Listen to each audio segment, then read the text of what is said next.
درمیان خطبہ دینا معجزہ، انبیاء کرام کے خطبوں پر خطبہ دینا معجزہ، انبیاء کرام سے ملاقات کر کے پلک کے جھپکتے آسمانوں پہ جانا معجزہ، آسمانوں پہ جانا معجزہ، عرش جانا معجزہ، لامکاں پہ جانا معجزہ، اور پھر پلک کے جھپکتے وہاں سے آنا معجزہ، زنجیر کا ہلنا معجزہ، بستر کا گرم رہنا معجزہ۔ آپ اندازہ فرمائیں، آپ غور تو فرمائیں میرے پیارے آقا علیہ السلام کے پیارے دیوانوں، یہ بہت ساری باتیں ہیں تو اللہ نے محبوب کو معراج عطا کی۔ سینکڑوں معجزات کا مجموعہ ہے معراج مصطفیٰ صلی اللہ علیہ وسلم، اس کی حکمتیں۔ اب حضور کو جو معراج میں خاص باتیں دی گئی وہ یہ ہے کہ حضور نے اللہ کا دیدار کیا، کیونکہ مسند احمد میں یہ حدیث صحیح موجود ہے۔ آقا فرماتے ہیں رائیت ربی عز وجل، کہ میں نے اپنے رب کو دیکھا۔ خصائص کبریٰ میں امام سیوطی نے فرمایا کہ یہ حدیث صحیح ہے، امام عبد الرؤف مناوی نے فرمایا یہ حدیث صحیح ہے۔ آقا فرماتے ہیں میں نے اپنے رب کو دیکھا۔ حضرت ترمذی شریف کی حدیث ہے، عبداللہ ابن عباس کہتے ہیں ہم اہل بیت کا موقف یہ ہے کہ حضور علیہ السلام نے 2 مرتبہ اپنے رب کو دیکھا۔ حضور علیہ السلام کو 34 مرتبہ معراج ہوئی، 33 مرتبہ روحانی معراج اور 1 مرتبہ جسمانی معراج۔ جو معراج ہم مناتے ہیں 27ویں شب کو، یہ جسمانی معراج، حضور جسم کے ساتھ تشریف لے گئے، اس کے اندر بے شمار حکمت ہے، اللہ کو دیکھا۔ اب بس حکمت کیا ہے وہ آپ کو بتاؤں، غور سے سنیں۔ حکمت یہ ہے، پہلے اس کا پس منظر پیش کرنا چاہتا ہوں، پھر جتنی حکمتیں وقت میں گنجائش ہوگی پیش کریں گے۔ پہلی حکمت یہ ہے کہ محبوب صلی اللہ علیہ وسلم امت کے گناہ دیکھ کر رات و دن روتے تھے، امت کے گناہ دیکھ کر رات و دن آنسو بہاتے تھے۔ اللہ نے فرمایا محبوب تو نے امت کے گناہ تو دیکھیں، ذرا میری رحمت بھی آ کر دیکھ لے۔ تو نے امت کے گناہ دیکھیں تب ذرا میری رحمت بھی آ کر دیکھ لے۔ اور اس کے بعد خاص بات یہ ہے کہ جب تک کہ کسی فیصلے کے متعلق بات چیت نہ ہو جائے، ایک مثال کے ذریعے سمجھاتا ہوں، جج موکل کے بارے میں کیا فیصلہ کرے گا جب تک یہ وکیل کو نہیں پتا ہو، اس وقت تک وکیل بھی لرزتا رہتا ہے۔ آپ مقدمات لڑتے رہتے، کورٹوں میں جاتے رہتے، اور آپ کو معلوم ہے وکیل کی بھی دل کی دھڑکن تیز ہوتی ہے، میرا موکل سزا پائے گا یا باعزت بری ہو جائے گا۔ یہ کب معاملہ ہوتا ہے؟ جب تک جج کا سامنا نہ ہو۔ جج کا سامنا ہوگا، بحث ہوگی، باتیں ہوگی، گفتگو ہوگی، پھر جج کے اپنے موڈ پر ہے، وہ جو چاہے فیصلہ سنا دے، یا تو باعزت بری کر دے، یا تو سزا سنا کر کے لاک اپ میں ڈلوا دے، یا پھانسی کی سزا دلوا دے، یا عمر قید کی سزا دلوا دے، جو چاہے کر دے۔ لیکن جتنا بڑا مجرم ہوگا وکیل کے دل کی دھڑکن اتنی تیز ہوگی۔ جج کا موڈ کیا ہے نہیں پتا، جج نے فیصلہ کیا کرنا ہے نہیں پتا، لیکن کل فیصلے کا دن ہے، اور اس دن سے ایک دن پہلے جج اور وکیل تنہائی میں بیٹھ کر گفتگو کر لیں تو اب مجرم بھی بے فکر ہو جائے، وکیل بھی بے فکر ہو جائے۔ کیوں؟ اس لیے کہ فیصلے سے پہلے جج اور وکیل جب آپس میں گفتگو کر لیں تو اب ان کی گفتگو تو یہ جانے، یہ گفتگو اوپن نہیں کی جاتی، لیکن اگر یہ معلوم ہو جائے، اگر یہ پتا چل جائے کہ جج اور وکیل کی ایک دن پہلے ملاقات ہوئی ہے تو دنیا بھی کہتی ہے ٹینشن نہیں لینا، اخباری نمائندے بھی کہتے ہیں ٹینشن نہیں لینا، مجرم بھی کہتے ہیں ٹینشن نہیں لینا، کیونکہ جج اور وکیل کی بیٹھک ہو چکی ہے، اور جو تنہائی میں بیٹھک ہوئی ہے تو پھر فیصلہ کوئی بہتر ہی ہوگا۔ ملانے کے لیے نہیں کہتا، صرف سمجھانے کے لیے کہتا ہوں، دنیاوی مثال دے کر سمجھانا یہ اللہ کے رسول کی سنت ہے, یہ بزرگوں کی سنت ہے. بلا تشبیہ بلا تمثیل قیامت کا دن ہوگا, عدالت کی کرسی پر خدا وحدہ لا شریک اپنی شان کے مطابق جلوگر ہوگا. موسیٰ کی امت بھی ہوگی, عیسیٰ کی امت بھی ہوگی, داؤد کی امت بھی ہوگی, ایوب کی امت بھی ہوگی, یوسف کی امت بھی ہوگی, ذوالقرنین کی امت بھی ہوگی. اللہ اکبر, گویا کہ سارے انبیاء کرام کی امتیں وہاں پر, ذوالکفل کی امت بھی ہوگی, انبیاء کی امتیں موجود ہوگی. حضرت موسیٰ علیہ السلام نفسی نفسی اس لیے کہہ رہے ہیں, اس لیے کہ آج کے جج کا فیصلہ, آج کے جج کا فیصلہ میری امت کے بارے میں کیا ہوتا ہے یہ اس کی اپنی مرضی پر ہے. لیکن اللہ اکبر, قیامت کے دن حضور کی زبان پر نفسی نفسی نہیں ہوگا, اس لیے کہ قدرت کا محبوب فیصلہ تو قیامت میں نے کرنا ہے اور تو نے وکالت کرنا ہے. معراج کی شب آجا, بیٹھ کر کے بات کر لے تاکہ تیری امت کے بارے میں فیصلہ کیا کرنا.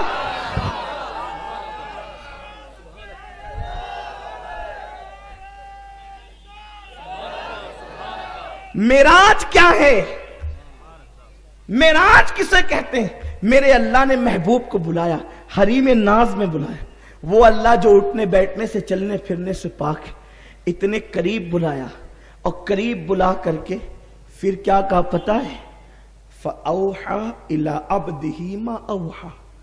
ہم نے جو باتیں کرنی تھی کر لی, اللہ نے نہیں بتائی, کسی نے نہیں بتائی, لیکن بات کیا ہوئی؟ حضور نے ایک بات بتائی اور اس کو سنیے اور جھوم جائیے. پھر معراج کا جشن کل منائیے. لوگ بڑے جشن مناتے ہیں, حضور کی معراج کا جشن نہیں مناتے. اعتراض کرتے ہیں جشن معراج پر. مناؤ حضور کی معراج کا جشن, نمازیں پڑھ کے مناؤ, فاتحہ کر کے مناؤ, خوشیوں کا اظہار کر کے مناؤ, آنسوؤں کی سوگات پیش کر کے مناؤ. اللہ نے محبوب کو کیا کہا؟ حبیب تیری امت گنہگار ہے اور میں غفار ہوں. قیامت کے دن تیری امت کے جرائم نہیں دیکھوں گا, بلکہ حبیب تیرا چہرہ دیکھوں گا. تو جس کو چاہے گا میں اس کو جنت عطا کروں گا. تو محبوب کو بلایا گیا, حبیب آ, تو مجھے دیکھ لے, میں تجھے دیکھ لوں. دیکھنے کا مزہ آج کی رات ہے. لیکن یہ بات تو ہوئی, قیامت کا دن ہوگا. 1,24,000 کم و بیش انبیاء ہیں, کسی نبی نے بھی اللہ کو نہیں دیکھا. بولو دیکھا, سوائے ہمارے حضور کی. ایک نبی نے تمنا کی تھی, ربی ارنی انظر الیک, اللہ میں تجھے دیکھنا چاہتا ہوں. قرآن میں آیا لن ترانی, تو نہیں دیکھ سکتا. یہ آپ بار بار سنتے رہتے, میں نے آج اس پہ کوئی تذکرہ نہیں کرنا. بلکہ آپ کو بتاؤں, ابن عباس کہتے ہیں جب حضرت موسیٰ نے 9 مرتبہ کہا نا, اے اللہ میں تجھے دیکھنا چاہتا ہوں, میں تجھے دیکھنا چاہتا ہوں, میں تجھے دیکھنا چاہتا ہوں, اللہ نے کیا فرمایا؟ موسیٰ تو بہت اصرار کر رہا ہے مجھے دیکھنے کا, پہلے ایک کام کر, تو میری مخلوق کو دیکھ لے. میں نے جو مخلوق پیدا کی ہے نا اس کو دیکھ لے. آپ بہت خوبصورت ہے, آپ کو دیکھ کر کون ڈرتا ہے؟ لقد خلقنا الانسان فی احسن تقویم. اللہ نے آپ کو بڑا حسین بنایا ہے. لیکن جو فرشتے ہیں نا, فرشتوں میں بعض فرشتے بہت خوبصورت ہیں, لیکن بعض فرشتوں کے چہرے ایسے ہیبتناک ہیں کہ دیکھیں تو حالت خراب ہو جائے. آپ جانتے ایک موت ہے, موت کا فرشتہ ایک ہے جس کو اسرائیل کہتے ہیں. جانتے ہیں اسرائیل کو؟ اسرائیل کو جانتے ہیں؟ ایک موت کا فرشتہ. میں سمجھتا ہوں کہ شاید میری معلومات اور میری دانست میں آج تک کسی نے اپنے بیٹے کا نام بھی اسرائیل نہیں رکھا. لوگ اس سے اتنا ڈرتے ہیں کہ اس کا نام بھی کسی نے نہیں رکھا, کیونکہ وہ ہے ایک ہی فرشتہ اسرائیل. لیکن اس کا حال یہ ہے, نیکوں کے پاس آتا ہے تو خوبصورت بن کر آتا ہے, اور جب گنہگاروں کے پاس آتا ہے تو ایسی بھیانک صورت لے کر کے آتا ہے کہ انسان کی آنکھیں کھلی کے کھلی رہ جاتی ہے. اگر آنکھیں کھلی ہے تو کھلی کے کھلی رہ جائے, آدمی بند بھی نہیں کر پاتا. کسی کا حال یہ, کوئی پیشاب کر دیتا ہے, کوئی پاخانہ کر دیتا ہے, بتانے کی بات نہیں, آپ کو پتا ہے, اور انسان کو موت آ جاتی ہے. یہ کون ہے؟ اسرائیل. یہ اللہ کا بندہ ہے, یہ فرشتہ ہے. مجھے حیرت ہوتی ہے کہ جب اسرائیل کو دیکھ کر کے لوگوں کے ہاتھ پیر ڈھیلے پڑ جاتے ہیں, یہ بندہ ہی تو ہے نا اللہ کا. اسرائیل کو دیکھ کر ہاتھ پیر ڈھیلے پڑ جاتے ہیں تو اللہ کو دیکھنا کوئی معمولی بات ہے؟ رب کا دیدار کوئی معمولی بات ہے؟ آپ غور تو فرمائیں, سوچے تو صحیح. حضور کا معجزہ کتنا بڑا ہے یہ معراج جسے کہتے ہیں. سنیو اپنے قسمت پہ ناز کرو، اللہ نے ہمیں کیسا نبی عطا فرمایا، اللہ نے ہمیں کیسا رسول عطا فرمایا۔ وہ خدا جس کا جسم نہیں، وہ خدا جس کا جسم نہیں، جس کے ہاتھ نہیں، جس کے پیر نہیں، ہمارا نبی اس کو بھی دیکھتا ہے، اس کو بھی دیکھ لیتا ہے۔ غور کریں، جس کا جسم نہیں وہ نظر نہیں آتی۔ دنیا کا کوئی مولوی، وکیل، ڈاکٹر، انجینئر ہے کوئی جو ہوا کو دیکھ سکے؟ ہوا کے ہاتھ پیر نہیں، اس لیے نظر نہیں آتی۔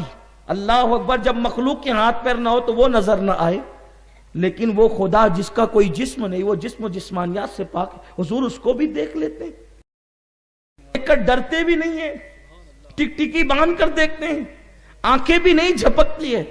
یہ سب انشاءاللہ یہ نکات تو کل ہم عرض کریں گے، لیکن آج صرف یہ بتانا ہے کہ جناب موسیٰ کو اللہ نے کہا موسیٰ پہلے میری مخلوق دیکھ لے، ایک کام کر، مجھے دیکھنے کی تمنا کرتے ہیں نا، ذرا میری مخلوق دیکھ لے۔ تو اللہ نے فرشتوں کو کہا کہ ذرا اپنے چہروں سے پردے ہٹاؤ اور اپنی اصلی شکل سے موسیٰ کے قریب سے گزرو۔ حضرت موسیٰ طور پر کھڑے تھے اور کہہ رہے تھے ذرا دیکھنا چاہتا ہوں تجھے، دکھانا اپنے آپ کو، دکھا اپنے آپ کو، مجھے دیکھنے سے پہلے میری مخلوق دیکھ۔ تو جب وہ مخلوق فرشتے گزرنے لگے نا تو حضرت موسیٰ علیہ السلام نے دل پکڑ لیا اور عرض کی میرے اللہ مجھ سے لغزش پیغمبرانہ ہوئی ہے کہ میں نے یہ سوال کیا، میں نے کہا تجھے دیکھنے کا سوال، میں ان کو نہیں دیکھ سکتا، میرا سینہ پھٹا جاتا ہے ان کی ہیبت کی وجہ سے۔ تو جبریل آئے اور عرض کرنے لگے موسیٰ آپ نے خدا کو دیکھنے کی بات کی، آپ ان کو دیکھیے، ان کو نہیں دیکھ سکتے۔ اللہ اکبر۔ جناب موسیٰ علیہ السلام نے پھر رب کی بارگاہ کے اندر کہا نا توبت الیک، میں تیری بارگاہ میں توبہ کرتا ہوں۔ یہ توبہ کس چیز سے کر رہے ہیں موسیٰ؟ یہ جو کہا تھا نا ربی ارنی، یہ ربی ارنی کے بعد توبت الیک کہنے کی وجہ کیا ہے؟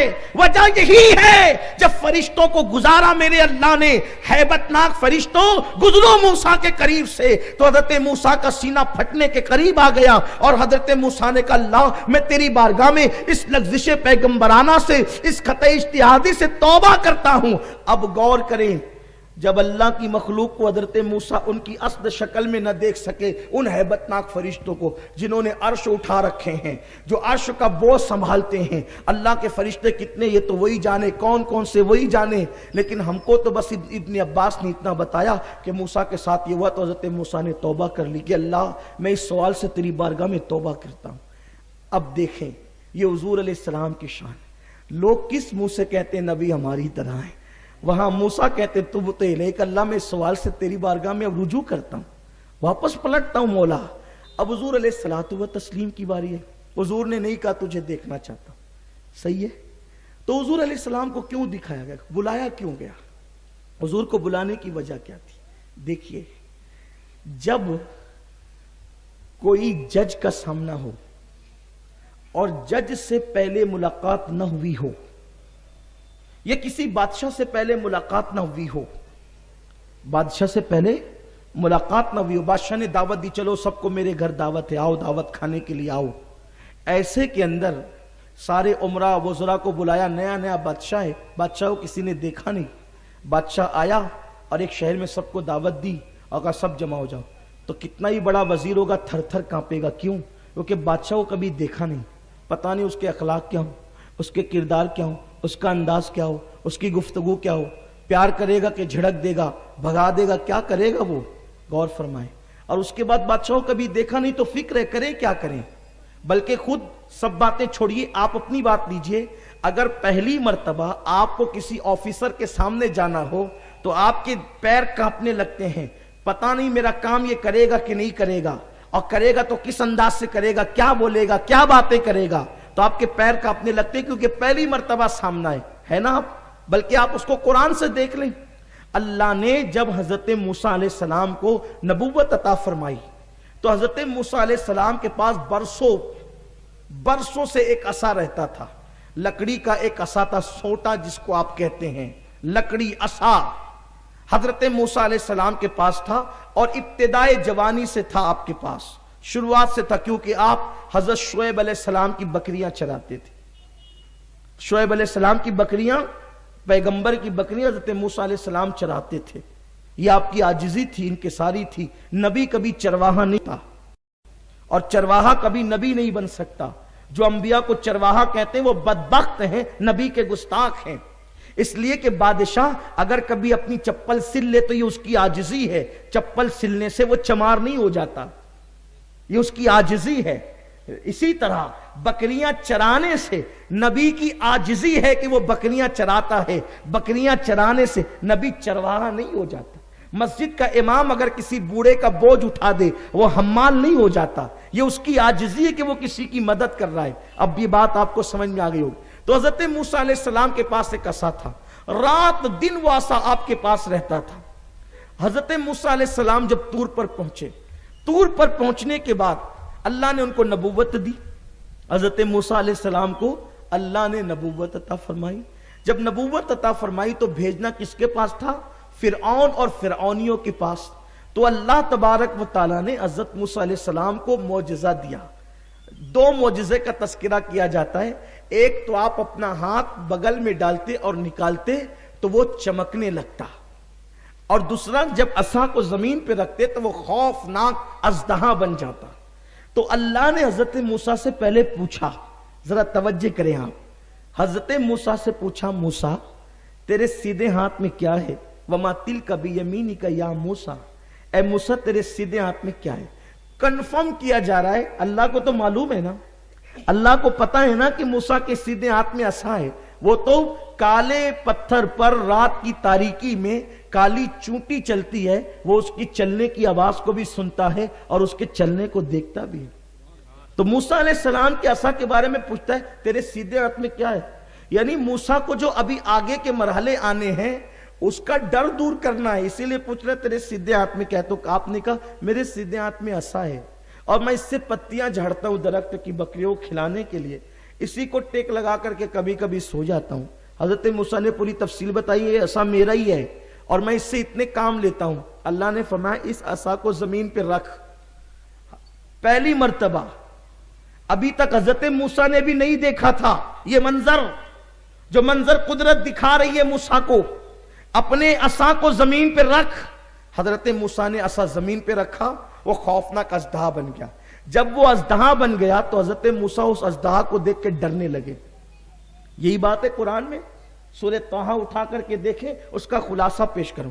حضرت موسیٰ نے پہلی مرتبہ اپنی ہی لکڑی کو اژدہا بنتے دیکھا تو ڈر کے پیچھے ہٹے۔ اللہ نے فرمایا لا تخف، موسیٰ ڈر نہیں، اس کو واپس ہاتھ لگا۔ بولو موسیٰ ڈرے کہ نہیں؟ اگر قرآن نہ کہتا، حدیث میں نہ آتا تو ہمارے اندر ہمت نہیں تھی کہ یہ جملے حضرت موسیٰ کے لیے کہہ سکتے تھے کہ موسیٰ ڈر گئے۔ حضرت موسیٰ اپنی لکڑی کو خوفناک اژدہا دیکھ کر کے ڈر گئے۔ اللہ نے کہا ڈر نہیں، اٹھا۔ آپ نے اٹھایا، وہ پھر لکڑی بن گئی۔ یہ اللہ نے وہاں کیوں کروایا؟ تنہائی میں، وادی طور میں، طور سینا پر اللہ نے یہ کام تنہائی میں کیوں کروایا کہ پہلے لکڑی کا پوچھا، لکڑی کا معاملے کو کہا کہ یہ لکڑی ہی ہے نا، یہ لکڑی تیرا عصا ہی ہے نا۔ حضرت موسیٰ نے خود کہا یہ میرا عصا ہے اور میں اس سے یہ کام لیتا ہوں، بکریوں کو ہانکتا ہوں، پتے جھاڑتا ہوں، ٹیک لگا کر کے سوتا ہوں۔ بالکل معاملہ کنفرم تھا۔ اس کے بعد بھی موسیٰ نے جب زمین پہ عصا رکھا تو موسیٰ ڈر گئے۔ اللہ نے کہا ڈر نہیں، ہاتھ لگا، پھر لکڑی ہو گئی۔ اللہ رب العزت نے یہ کام کیوں کروایا؟ اس لیے کہ یہ کام کہیں اور بعد میں کروانا تھا، یہ کام بعد میں کہیں اور کروانا تھا۔ پھر کیا ہوا؟ حضرت موسیٰ کو کہا کہ فرعون کے پاس جا اور کہنا کہ اللہ نے مجھے یہ معجزہ عطا کیا ہے۔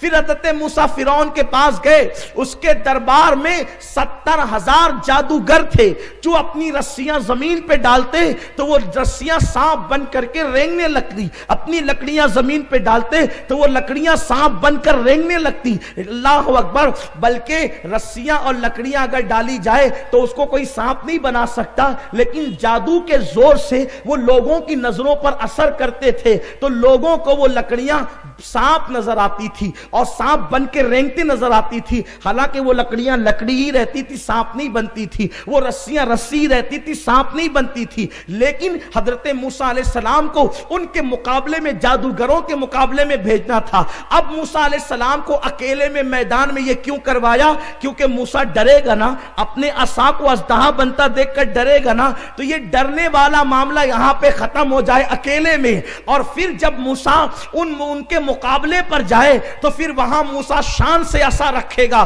وہاں نہیں ڈرے گا۔ اگر موسیٰ علیہ السلام پہلی مرتبہ ڈائریکٹ یہاں پر کیے بغیر اگر وہاں پر کرتے یہ معجزے کا اظہار جو اللہ پہلے اس طور سینا کی وادی میں نہ کرواتا اور ڈائریکٹ کہتا کہ جا فرعون کے پاس اور میں نے تجھے معجزہ دے دیا، اللہ رب العزت ڈائریکٹ یہ حکم دیتا، تو موسیٰ علیہ السلام پہلی مرتبہ رکھے تو ڈر گئے، تو وہاں بھی پہلی مرتبہ رکھتے تو ڈر جاتے، اپنے ہی معجزے سے خود ڈرتے تو بولو ان لوگوں پہ کیا اثر پڑتا؟ حیرت کی بات ہے، وہ کہتے ہیں ہم بھی ڈر رہے ہیں، یہ بھی ڈر رہے ہیں، تو یہ کون سا معجزہ ہے؟ تو اللہ نے پہلے کروا کے وہ ڈر کو دل سے نکال دیا، تاکہ موسیٰ، اب جب موسیٰ کا عصا اژدہا بنے گا تو فرعون ڈر رہا ہوگا، فرعونی ڈر رہے ہوں گے، لیکن موسیٰ بغیر خوف کے وہاں پہ کھڑا رہے گا، ڈٹا رہے گا، تاکہ لوگوں کو پتا چلے کہ موسیٰ علیہ السلام و تسلیم یہ عصا کا معجزہ لے کر کے آئے ہیں۔ لیکن اگر یہ بات پہلی مرتبہ ہوتی اور موسیٰ علیہ السلام بھی ڈر جاتے تو لوگ جناب موسیٰ کا مذاق اڑاتے۔ اب یہ بات آپ کے سمجھ میں آ گئی، لیکن ایک نقطہ یہاں کر کے پھر آگے آنا چاہتا ہوں، معراج مصطفیٰ صلی اللہ علیہ وسلم کی طرف۔ میرے آقا صلی اللہ علیہ وسلم کے دیوانوں، حضرت موسیٰ جب یہ معجزہ لے کر کے گئے تو فرعون کے 70,000 درباری جو جادوگر تھے، ان لوگوں نے حضرت موسیٰ سے کہا ہم ان کا مقابلہ کریں گے، لیکن جب یہ اپنا آئٹم پیش کرنے لگے، جب یہ اپنا جادو پیش کرنے لگے تو انہوں نے حضرت موسیٰ سے پوچھا پہلے آپ رکھیں گے اپنا معاملہ یا پہلے ہم رکھیں اپنا معاملہ؟ گویا کہ ان جادوگروں نے موسیٰ علیہ السلام کا ادب کیا، تو اللہ کو ادب کی ادا اتنی پسند آ گئی، انہوں نے پوچھا پہلے آپ یا پہلے ہم؟ آپ نے فرمایا پہلے تم ہی کر لو، اور اس کے بعد اللہ کو یہ ادا پوچھنے کی اتنی پسند آئی کہ اللہ نے 70,000 جادوگروں کو ایمان کی دولت عطا فرما دی۔